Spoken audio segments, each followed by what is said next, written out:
आणि राज्यामध्ये अतिवृष्टीग्रस्त शेतकऱ्यांना संकटातून बाहेर काढण्यासाठी सरकारने कर्जमाफी करावी, प्रसंगी पीएम केअर फंडाचाही वापर करावा अशी मागणी उद्धव ठाकरेंनी केली आहे।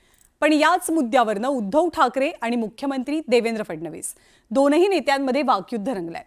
राज्यातल्या शेतकऱ्यांना पंजाब सरकारप्रमाणे हेक्टरी 50,000 रुपयांची मदत द्यावी अशी मागणी ठाकरेंची आहे। सोबतच शेतकऱ्यांना मदत देण्याच्या मुद्द्यावरनं विशेष अधिवेशन बोलवावं असंही ठाकरे म्हणतात।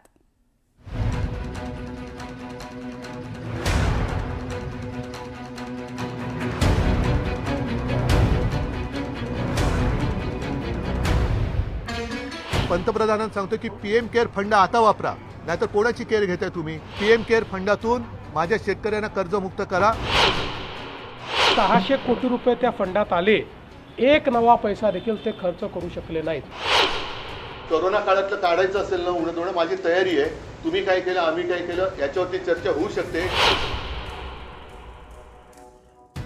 राज्याच्या आजी माजी मुख्यमंत्र्यांमध्ये हे शाब्दिक युद्ध रंगलंय। त्याला कारणीभूत ठरलीये राज्यातली अभूतपूर्व पूर परिस्थिती। पीएम केअर फंड मराठवाडा आणि पश्चिम महाराष्ट्रातील काही जिल्ह्यांमध्ये पुरामुळे भीषण परिस्थिती उद्भवलेली आहे। पूरग्रस्त शेतकऱ्यांना सरकारकडनं मदत देण्यावरनं मुख्यमंत्री देवेंद्र फडणवीस आणि उद्धव ठाकरेंमध्ये वाकयुद्ध सुरू झालंय। राज्य सरकारनं पूरग्रस्तांसाठी 2215 कोटींच्या निधीची घोषणा केली, पण पूरस्थिती पाहता हा निधी अपुरा असल्याचा सूर विरोधकांनी लावलाय आणि त्याचमुळे उद्धव ठाकरेंनी थेट पीएम केअर फंडाचा मुद्दा उपस्थित करत सरकारला घेरण्याचा प्रयत्न केलाय। पंतप्रधानांना सांगतो की पीएम केअर फंड आता वापरा, नाहीतर कोणाची केअर घेताय तुम्ही? पीएम केअर फंडातून माझ्या शेतकऱ्यांना कर्जमुक्त करा, नाहीतर शेतकऱ्याला पर हेक्टरी 50,000 रुपये द्या।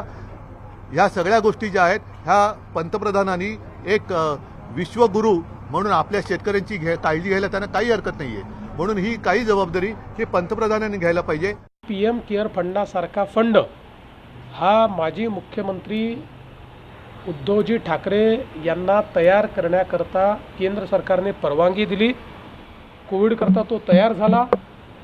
600 कोटी रुपये त्या फंडात आले, एक नवा पैसा देखील ते खर्च करू शकले नाहीत।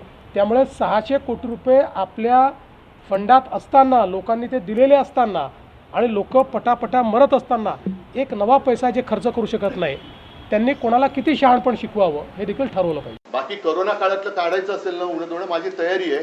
तुम्ही काय केलं, आम्ही काय केलं याच्यावरती चर्चा होऊ शकते, पण दरवेळेला अंगलट आल्यानंतर फाटाफोड्याची मुख्यमंत्र्यांची जी काही सवय आहे त्याच्यात मी त्या सापळ्यात मी अडकणार नाही। आत्ता पहिलं माझ्या महाराष्ट्रातल्या शेतकऱ्याला कर्जमुक्त करा आणि त्याला हेक्टरी 50,000 रुपये हे मदत करा, ही आमची मागणी। अतिवृष्टीग्रस्त शेतकऱ्यांना केल्या जाणाऱ्या नुकसान भरपाईवरनं या दोन नेत्यांमध्ये चांगलीच जुंपली आहे।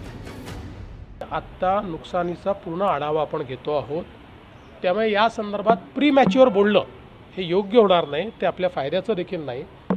पूर्ण नुकसानीचा आढावा झाल्यानंतरच त्याचं स्टेटमेंट आपण केंद्र सरकारला पाठवू, कारण हे काही स्टेटमेंट वारंवार बदलता येत नाही, ते एकदाच पाठवता येतं। त्याच्यामुळे त्याचा पूर्ण अंदाज आला आणि स्टेटमेंट पाठवलं की ते तुम्हालाही रिलीज केलं जाईल। कालच मुख्यमंत्री पंतप्रधानांना भेटले आणि महाराष्ट्राच्या परिस्थितीबद्दल चर्चा केली। आता चर्चा म्हणजे नेमकं काय केलं दिसतंय समोरच्या, चर्चा काय करताय? आणि मग दयावान पंतप्रधानांनी सांगितलं की तुम्ही तुमचा प्रस्ताव पाठवा। कसला प्रस्ताव? समोर दिसतंय तुमच्या, आज केवळ महाराष्ट्रामध्ये निवडणुका नाही आहेत म्हणून पंतप्रधानांची येत नाहीयेत का? शेतकऱ्यांना मदतीचा हा वाद थेट पंजाबपर्यंत पोहोचला, कारण नुकतंच पंजाब सरकारनं पूरग्रस्तांसाठी हेक्टरी 50,000 रुपयांची आर्थिक मदत जाहीर केली आहे। तशाच पद्धतीनं महाराष्ट्रातील पूरग्रस्त शेतकऱ्यांना भरघोस आर्थिक मदत देण्याची मागणी करतानाच डबल इंजिन सरकारच्या घोषणेची आठवण करून दिली गेली। आज मी मुख्यमंत्र्यांना असं म्हणा शेतकऱ्यांच्या वतीने हात जोडून विनंती करतोय की तुम्ही शेतकऱ्यांना कर्जमुक्त करा आणि तुम्ही शेतकऱ्याला हेक्टरी 50,000 रुपये हे तात्काळ जाहीर करून कालबद्ध स्वरूपामध्ये त्याचं वाटप करा। बँकांच्या नोटिसी ज्या शेतकऱ्याला जात आहेत त्या पहिल्या नोटिसी थांबवा। मराठवाड्यावरती अस्मानी संकट कोसळलंय, पिकांसह शेती सुद्धा वाहून गेली आहे, त्यामुळे शेतकरी हवालदिल आहे। आता शेतकऱ्यांना मोठ्या मदतीची अपेक्षा आहे। पण राज्य सरकारनं जी मदत जाहीर केली आहे ती तोकडी असल्याची भावना शेतकऱ्यांमध्ये निर्माण झाली आहे. या पार्श्वभूमीवर केंद्रानंही भरीव मदत करावी अशी मागणी उद्धव ठाकरेंची आहे. प्राईम मिनिस्टर केअर फंड काय PM केअर जो काय फंड आहे त्यातून हजारो कोटी आता पंतप्रधान येत आहेत परवा, त्यांनी किमान महाराष्ट्राला 50,000 कोटी रुपये जाहीर केले तर महाराष्ट्रावरचं, कारण केवळ मराठवाडा नाही, महाराष्ट्रावरचं संकट बऱ्यापैकी दूर होऊ शकतं. नाहीतर मग PM कोणाची केअर घेत आहेत? PM केअर म्हणजे कोणाची केअर? आत्ताच ते द्या ना.